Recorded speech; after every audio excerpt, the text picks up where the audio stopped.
Welcome to the Spotlight Series podcast. I'm your host, Slick Sean. Man, I got the dopest gig in the world. I get to have conversations with entertainers and entrepreneurs and listen to their inspiring stories. You can stream the podcast at spotlightseries.net, watch on Roku TV, Facebook Watch, IGTV, and listen on all podcast platforms. In a world full of darkness, the spotlight is on you. What's good, world? This is the homie Slick Sean, host of Spotlight Series. And today I got a special guest on here. We got a homie here. He's a saxophone player. He's performed with people like Kim Burrell, Kool and the Gang, Noel Gourdine, Kenny G, 480 East. That's just to say the least. We got Alex Banks up in the house, man. What's good, Alex? What's going on, man? I'm honored to be here. Glad to be here. It's going to be a fun, good time, man. Yes, sir, man. We glad to have you, man. I love to get artists on, because I'm an artist myself. We have like entrepreneurs and stuff like that, but it's always good when we get them artists on because I get to play some music. So I got a couple of questions, man. I'm gonna ask, it's an interview, but it's just gonna be a conversation. You feel me? I feel it. All right. So where you from, fam? I'm from Huntsville, Alabama. Born in Memphis, Tennessee. But originally from Huntsville, Alabama. All my family lives here. Family town, small but growing town, man. So, how long was you in Memphis? A short period of time. Very short period of time, yeah. Okay. So, how long have you been playing the sax? I've been playing the sax for 12 years. It'll be 13 in August. So, 12 years. I started when I was 12 and I'm 24 now. So, yeah. So when you first started playing sax, is that something you knew what you wanted to play or you tried a few different instruments first or how did it go? So I tried like piano like when I was younger and I stopped. But when I first started off on sax, I didn't know I wanted to play sax. It was like in elementary school, they had like the middle school band come and the dude took a solo on the sax and was like killing it. I'm like, try that right there, So I auditioned. I scored the highest out of all the people who auditioned at the point, and I still didn't know I wanted to play. I just knew like I had a passion for music and I wanted to play a solo like the dude on stage. But it wasn't until about ninth grade I found my passion for music and saxophone. That's dope, man, because like I used to work at a music store in Huntsville and the name of it was called Millennium Music. I don't know if you heard of it. Oh, yeah, off of Oakwood. You fuck with Thomas? Yeah. Yeah, that's the homie right there, man. He kind of like took me under his wing when I started producing. And I would be in the studio making beats, and I was actually working in the music store, and I was renting out like sax and trumpets and stuff to like high school students. And it was a pretty cool little thing, being around the music and the instruments and stuff. Yeah. So do you take inspiration from certain people? Because I see you've played with a lot of people, man. So who's your inspiration? Like who did you look up to growing up? Man, saxophone wise, you had people like Marcus Anderson, you had Kirk Whalum, and you had Joe Albright, who I looked up to. But the crazy part is performance wise, like as just an artist, Uncle Charlie was one of my inspirations because his show was just like second to none, planned out. He still like dancing, just put on the show. Like everybody loved Uncle Charlie. So that was one of my inspirations for real. Like hidden, Yeah. Dope. So you got to play with all these different people, man. How was that experience, man? It was a growing and humbling experience. It was great. Like with Kim Burrell, it was just like, these are people you think that's like untouchable and like, I would never share the stage with them until you share the stage with them. And it's like, it was a humbling experience. It was fun. It was real fun. Yeah, man. It sounds like that's a dope experience right there. So can you tell me a little bit about, and all our listeners, about a little bit of some struggles that you dealt with growing up? Man, So, for my story, I had a 1% chance of living, when I was born in Memphis. I was actually born in Memphis on accident, per se. I don't believe in accidents, but I was born in Memphis on accident. And the doctor gave me a 1% chance of living. And he said if I were to live, I would be deaf, blind, and or dumb. And, so for me, that was a struggle by itself because, I'm a miracle child. And when I was growing up, I had chronic asthma. I couldn't, any hot weather or any sense of me being hot, I would have an asthma attack. And it wasn't until I started playing, the first couple of years I started playing where my asthma went away. So for me growing up, that was a challenge in itself because, the sports I wanted to play, I couldn't play. And I found my passion in music because of I guess you would say the challenges that I had growing up. Yeah, that's dope that you found, you found music. And cause, in life, a lot of people that go through a lot that are into music, they take those experiences that they've been through and those life experiences, and they're able to just kind of put it all in their music. So that's really dope. You know what I'm saying? Yeah. And I see that you're a teacher, man. I feel like when you teaching, you're actually learning yourself. That is so true. Teaching is actually I wouldn't have never imagined myself being a teacher of anything, it's actually pretty fun. For me, I teach production to students using, core common classes. Right now, we're in Madison County schools, and we're doing science, and so we're talking about sound waves and the truth of a sound wave and all that good stuff. But we're using production to do it. So they're producing songs. We're doing songs, music videos. What else? Oh yeah, they're writing full songs. They're producing in Logic and Soundtrap, using Apple Loops, and then you're doing a music video. So it's really cool to me because it's if you ever see a kid learn something, how they interested in something, they're oh wow. Yeah. You're able to teach them, they have interest in it, and they end up producing some really dope stuff. And I'm man, you know what? I taught them that. So it's really cool. Yeah, it's cool to me because it's I would never have thought I would be able to teach somebody how to do the same thing I do for a living. Yeah, man. I bet that's very inspirational seeing them kids, or young people, gravitate to what you're doing. And man, I bet you just be them my kids right there, you know what I'm saying? They're maturing. It's like a proud father moment. For sure. So I got a song queued up, man. I got Tell Me queued up. I'm about to play here on the Spotlight Series podcast. So I'm about to go ahead and jump straight into it. So what was the inspiration for doing this? What made you do this track here? Man, so back in 2018, I felt was one of my hardest years of life. Of course, still young.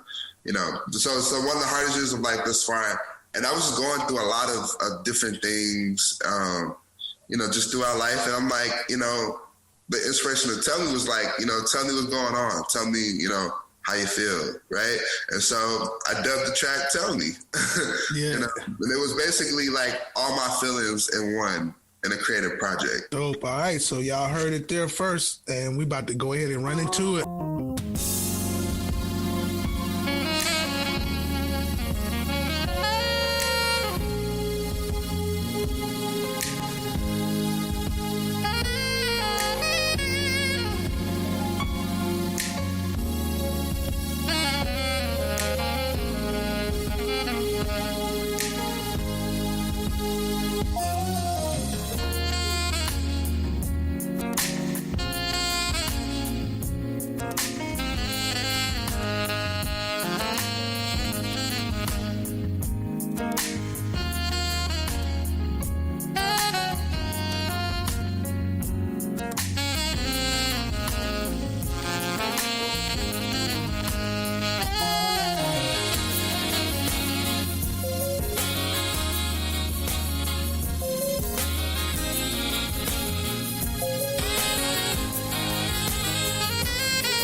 All right, man. Hey, you really hitting them. How old are you, bro?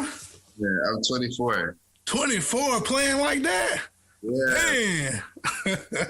Like, shout out to 318 Productions for the production to tell me. But like, you know how you go in like the studio and like you have like no idea what you're gonna create.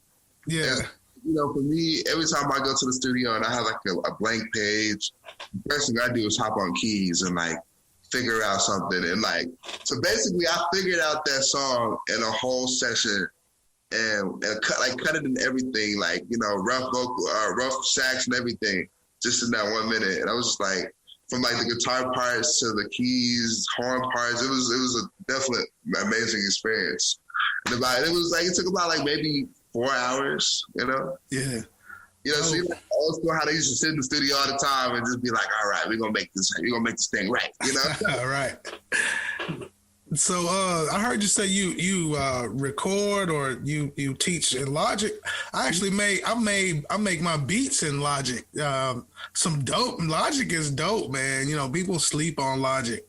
I made the intro for the podcast, my podcast intro on Logic. Like I hop straight on keys. Like the first thing I do, if I have a scratch, like, you know, a blank canvas, I hop on keys. And whatever feels good at that moment, you know, like I can get there and just like start playing a groove. And I'm like, I like this. I mess with this heavy, you know? So then, you know, we take that and I have the producer be like, you know, he or she will spice it up. I'm like, okay, yeah, you know, add this, that, boom, boom, boom, right? So then I'm like, okay, while we have a format here, like a little loop here, I'm like, all right, I pull out the sax and then I start with my melody. Or either, depending on what hit me first, I start with the hook, you know, or the chorus. So it's like, you know, like a tagline. So for Tell Me, it was like, da da da da da da da da da da, right? So then after I get my hook, then I go to the verses, you know. And it depends. Sometimes it's a pen, you know, pens that there's actual words to what I play. And sometimes it's just like whatever hits me, what I'm thinking at that moment. And I record myself playing the verse and write to it later. Word. So how was that process? Did you have to learn like the keys, like you do piano? You have to learn like the notes when you're doing that, or you just play by ear, or how do you do that? So the crazy part is, so, you know, I told you like piano was one of the first instruments I picked up before sax, right? Oh, okay. I was like, I'm not doing it. I'm not ever going to do it again. When I picked up sax, I was like, that's it, right? The crazy part is there was a point in life where I had got like kind of bored with the sax and my mom got me a piano. So at nighttime when I couldn't practice sax, I would get on the piano and like I would start off with like, I got a piano right here, right? I would start off with like single notes, like, you know, like, yeah. I would take that and go to like the doubles, you know, like, and then I would take that and go to the triads and like, I built on all of my chord playing by listening to other people, right? And trying to mimic them and figuring it out on my own. And then I'll go back and be like, oh, okay, this is the knowledge behind it. Like I'm playing triads right now, or I'm playing, you know, 11s, 7s, and 13ths. And so like, I kind of taught myself over the course of 7 years, like the backwards way. I would just play by ear and then be like, oh, okay, now I know what I'm doing. And now I can explain what I'm doing because, you know, somebody told me that, hey, this is a C major 7, you know? Yeah, I was playing keyboard for the longest. That's what I started doing when I started getting into music as far as playing. And I would play by ear. When I was younger, I wanted to play drums, but my mom, she couldn't afford, I think it was like $500 or $600. She couldn't afford to put me in the drums. So when I got older, I was like, damn it, I'm going to buy me a keyboard. The struggles, you know what I'm saying, growing up, you know what I'm saying? She just couldn't afford it. But I still ended up, you know, going that way, you know, with playing keyboard and whatnot, because I can play the hell out of some drums on the keyboard. All right, so you know you ain't finna sit in front of no piano, man. Let me hear something. Give me like a little sample or something, man. For me, I started in gospel, you know, so it was like...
that boy good. Yeah. So, on the spot, you know. Like, you dropping all the knowledge on the podcast. That's what I'm talking about. So, man, I want to touch on some other things, man. Your other achievements. I see that you have a college degree in electrical engineering with nuclear power concentration. What's going on? Wow, dude, what's happening, man? Talk to me. What's that be like? What that be like? So, you know, I grew up in a family full of engineers. I mean, like, all the males in my family are engineers. And so it's like, you know, when I was like, hey, I want to be a full-time musician, they're like, you're about to be an engineer, right? You know, like they're like, you're going to be an engineer. Like, there's no choice in that, right? So I'm like, all right, cool, you know?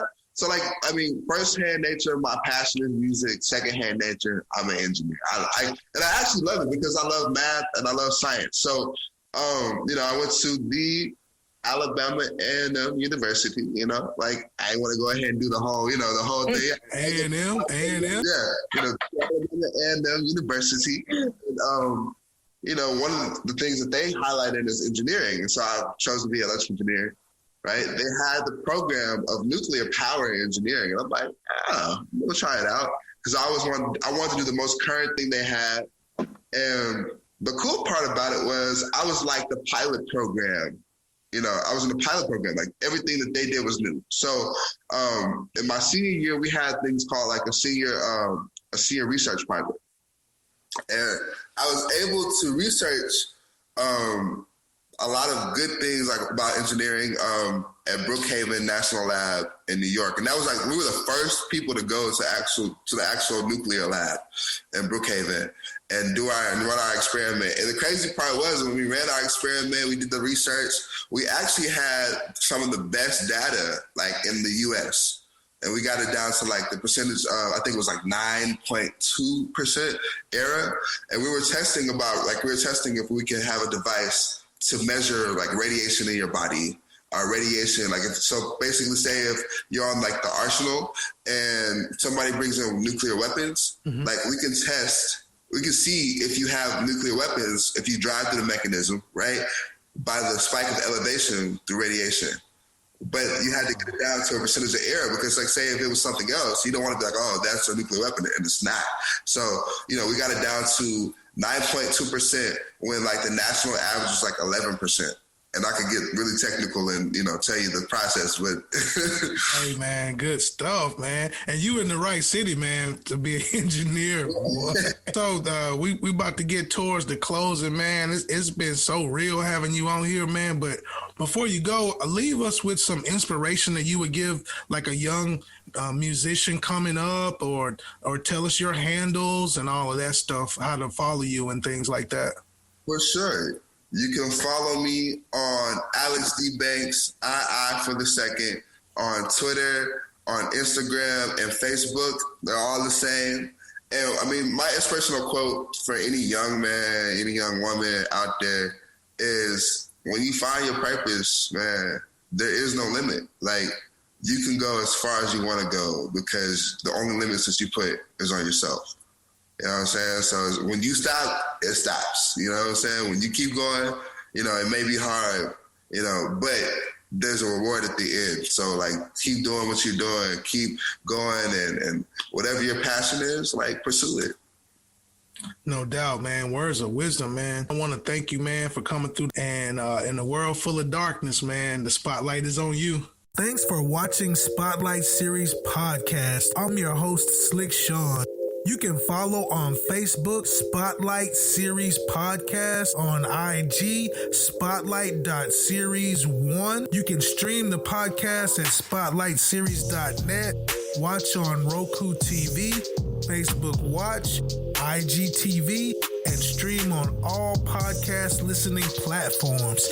In a world full of darkness, the spotlight is on you.